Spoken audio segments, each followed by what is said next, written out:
Confused about how to catch your favorite ESPN games on Disney Plus? Let's clear that up in a flash. First, you need to confirm if you have the Disney bundle. This includes Disney Plus, Hulu, and most importantly, ESPN. Check your account details within Disney Plus. Look for the subscription section. If it clearly states you have the Disney bundle, you're golden. If not, you'll need to upgrade your subscription. Now, here's the key.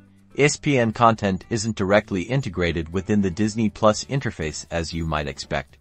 There's no ESPN button to magically appear. Instead, the ESPN portion of the bundle grants you access to stream on the ESPN app.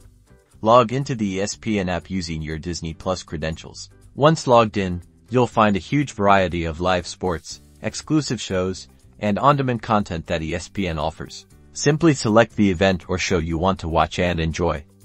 Now you know how to unlock the ESPN world via your Disney bundle. Happy watching!